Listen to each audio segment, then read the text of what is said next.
Great morning, great morning, great morning. I am Nicole D. Jones, and I am just happy and grateful for another day. I'm happy and grateful for life.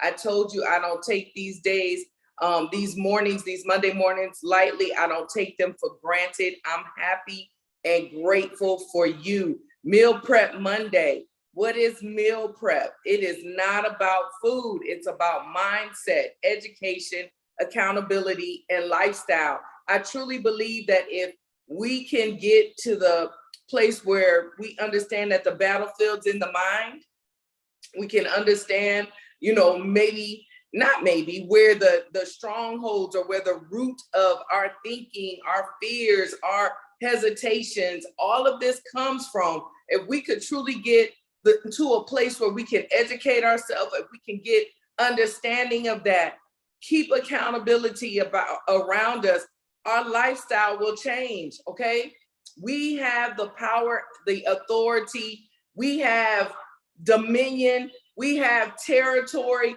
There are so many things that we have just as being who we are. And when we really begin to get to a place where we understand the mindset, the education, the accountability of our journey, our life has to show our purpose, okay? Because there's only one you. And my heart, my passion, my push, my desire, my whatever you want to call it, is that we just be the best versions of us unapologetically, and that we do it in a posture of submission and humility, never arrogance and pride, because we are purpose, okay? We are purpose, our journey, our life, waking up because someone didn't today. There is a purpose for you, and it consists of miracle signs and wonders for you to be and for you to receive, okay? Because you are loved. I tell you all the time, if I ask you who you are, you're loved. First and foremost, you're loved by God. You were created in his likeness and his image, all right? Period. Your purpose was activated over 2,000 years ago. It's nothing that you can do right now to begin purpose, because you are purpose, okay? You are healthy. You are wealthy. You are prosperous. Everything your hands go to touch, everything my hands go to touch, it must, it shall, it will manifest, prosper, and grow great things, because we are great. We are created in greatness. We're not perfect, okay? But we're great.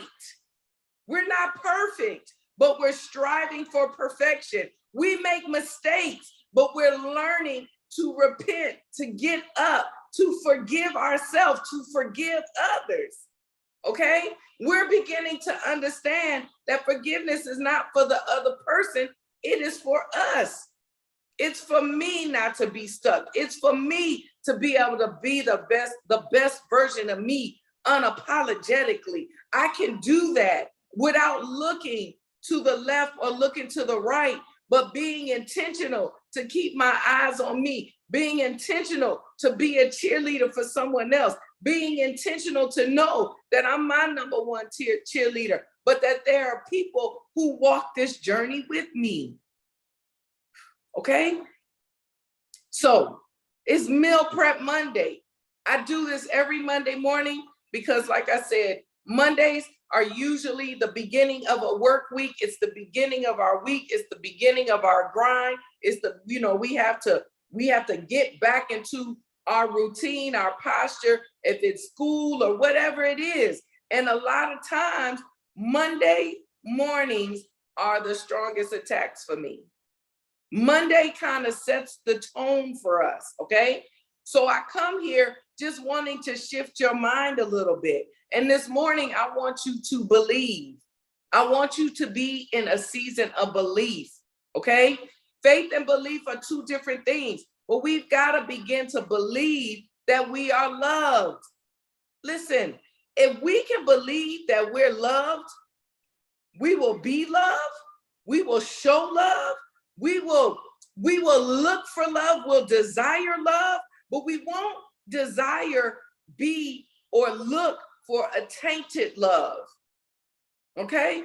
I don't know about you, but I feel like life, this journey, okay, it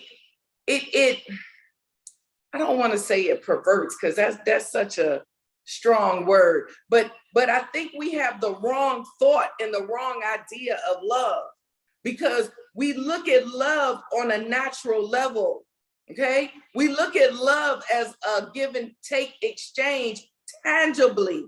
But do you not understand that blood was shed for you? Do you not understand that over 2,000 years ago, you were loved so much that, man, there was a Holy Spirit, there was a comforter, there was a lead, there was a guide, there's someone left here to lead, guide, and direct us, okay?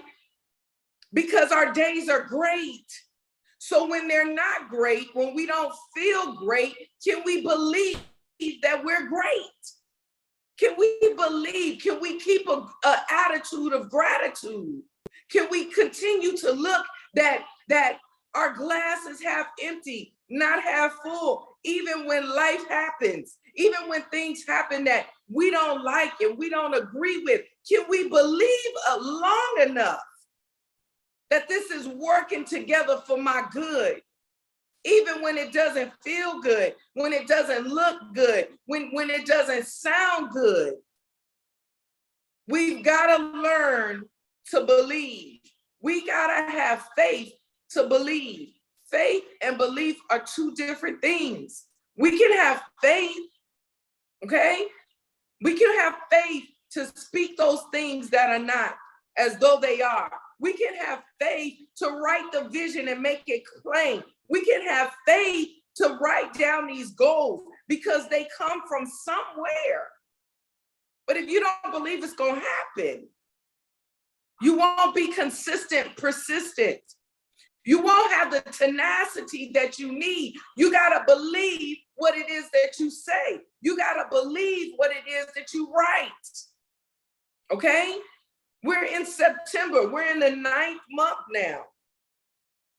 In January, we wrote the vision. We wrote the vision. We made it plain so that those who could see it, we wrote down our goals. They're supposed to be where you can see them in plain sight. One for you, so that you can continue to remind yourself, because every time you see it, you're supposed to have faith to believe it. Okay? And when your day doesn't line up with what you feel is fulfilling the goal, you got to believe that at its appointed time, that in due season, it will come to pass. You also have it so that people can run with it, that people can see it and run with it. What does that mean? It means, I'm not going to mess it up. Because y'all know, when we wrote the goal, because I told y'all, we could do self-help. We could do all of that. But at the end of the day, the best book, the necessary book, the book that all of us should be reading is the Word of God, okay? That's the number one self-help book, all right? So we go to Habakkuk, all right? It says, and write this, write what you see, write it out in big block letters so that it can be read on the run. This vision message is a witness pointing to what's coming. It aches for the coming. It can hardly wait, and it doesn't lie. If it seems slow in coming, wait, it's on its way. It will come right on time. That's Habakkuk 2 and 3 in the Message, all right? But most of us know it this way. Write the vision and make it plain on tablets, that he may run who reads it. For the vision is yet for an appointed time, and at the end it will speak, and it will not lie. Though it tarries, wait for it, because it will surely come. It will not tarry. All right? And it's just live by faith. So that's the faith part. But there has to be something that goes on here where we believe. We have to know how to activate our five senses. And we've talked about this. We might have to go back to the five senses, okay? Because God gave us five senses. He gave us our senses, all right? I mess them up. It's see, hear, taste, smell, feel, all right? Five senses. He gave them to us for a reason, for a purpose. Have y'all ever sat back and wondered why you hear, see, smell, taste, or feel? Have you ever thought about that? Why do we have that? Why do we need that?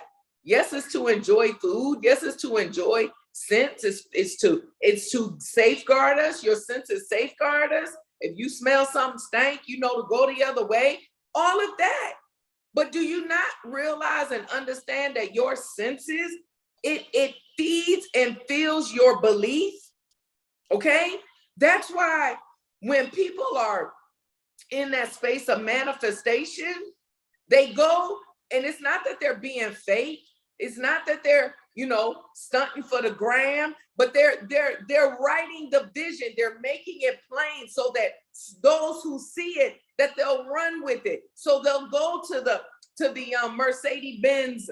They'll go to wherever. They'll go get in the Range Rover. They'll go get in the cars that I can't pronounce, and they'll go in because they'll go and activate their five senses. Okay? They'll activate them. They'll go see what the leather smells like. See, when I went to go sit in the Bentley didn't smell like the road. The leather smelled different. There was a different quality. See, then you get your nose familiar with a different scent. All right? Then when you feel it and you see it, you'll believe it. Okay? Because naturally, we need something to push us naturally. So we have faith to write the vision and make it plain. Okay? We have faith to do it so that people around us see our goals. They help us run with it. They help encourage you. They help motivate you. They help push you. This is why your circle, who has access to you, is so relevant and is so important. Okay? It is only constructive criticism that I need. I don't need somebody spitting on me when it don't come from a place of love. Anyone who has access to me, you already know. My criticism is gonna cut. It's gonna cut. I remember Mel saying it. It's like you just cut somebody up. But it's crazy because she said you go back and you bandage us back up. You pull us up and then you tell us to go out. All right? Why? Because I see your vision. You've made it plain. I know your goals. I see your self-worth. So when you start wavering, no, I can't do that waver with you. All right? I can't be double-minded. We can't be double-minded and unstable in our ways when we're walking in faith. Okay? When we're feeding our belief. We can't do that. So who has access to you and who you have access to is so important, because when you write the vision and make it plain, those around you, they need to run with you. They need to not be okay when you fall short. Okay? They need to be able to correct you, but not only correct you, do it in a posture of love, pick you back up, still be that safety like this. Whew, man. So those who may run who reads it. For the vision is yet for an appointed time, but at the end it will speak and it will not lie. All right? An appointed time. There is a specific time that the things we have faith to believe will manifest. It will prosper. it will grow. There is a process for that. But at the right time, it will come. It will come. It might not come when we need it. He may not come when we want him, but he's always on time. Jehovah God knows strategically our purpose, our steps, when we can handle. He knows when I can handle the mantle of philanthropy. He knows when I can handle the giving at a balance. He knows. So in the process, what do? I stay faithful in sowing. I stay faithful in understanding when he says to give. I stay faithful in understanding how he speaks to me. Okay? And though it tarries, wait for it. Listen, if your goal was so easy, what you believing for was so easy to get to, you might not appreciate it. You might not do right by it. Sometimes if we get things too quick, we don't even know what to do with it. Okay? But here's this. It will surely come at its appointed time. It will surely come. When you learn to write your vision by faith, when you learn to write and lay out your goals by faith, you got to understand, because y'all know we've been talking about the conscious and the subconscious mind. When we're writing these things, when you have these thoughts, these ideas, these plans, understand that they're coming from your original DNA. They come from your spirit. We're spirit with a soul wrapped in this flesh. That's why you have these random thoughts and these random ideas, all right? But when we learn by faith to understand where it came from, when we learn by faith to understand peace that surpasses our understanding, when we learn that these things are given to us for us to be able to build it, to walk it out, to watch it manifest and grow, he'll give us little things along the way to continue to make us believe, to make our belief grow when we're having faith to believe it's going to come to pass. Okay? So, Meal Prep Monday, I want us to believe, first and foremost, that we're loved by God. You got to get that in your shanana. You got to get it so deep in your belly. Okay? That when my mama don't make me feel loved, I know I'm loved by God.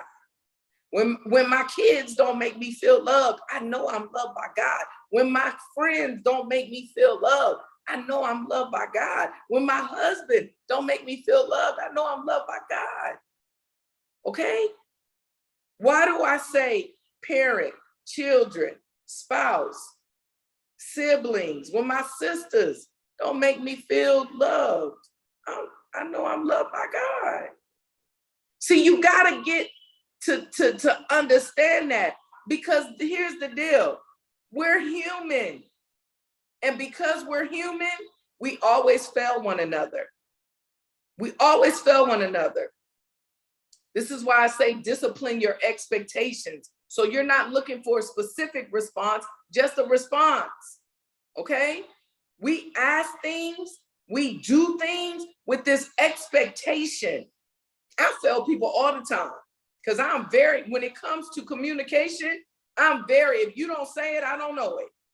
And even if I think I know, I don't go on assumptions. Assumptions make an ASS of me. I done been there, done that. I ain't a donkey. I don't want to live my life that way. So I'm very like, listen, you ask me, talk to me. So then there's no room for the enemy. There's no room for gray. But that irritates a lot of people. So I disappoint their expectations. But that's why you got to discipline them. All right? You got to do it. And how you stay in a place of balance with that, you got to know that you're loved by God. You got to know that you are loved. You got to know that you are loved. And you got to know that you give love so that you have something to line yourself up with. Okay? You can't line up other people. You got to line up you. All right? So Meal Prep Monday. It's 10:26. I just want to continue to encourage you, to remind you that you are healthy, that you are wealthy, that you are prosperous. Your situation, circumstances, even your self-thought, self-sabotaging that we do sometimes to ourselves, none of that can stop the manifestation and growth that belongs in your hands because they belong to you. So I encourage you to be the best version of you unapologetically. And you can do that when you do it in a posture of submission and humility. Don't do it in arrogance and pride, because that shows the posture of your heart. And your heart must be postured properly in order for you to prosper and grow. Okay? So stay humble, stay focused, and stay positive. Humble, focused, positive. A posture of gratitude always, no matter what. Okay? Because only you can be the best version of you, and you are needed. Okay? I am Nicole D. Jones, and I want you to continue to have a fantabulous rest of the day. Smooches.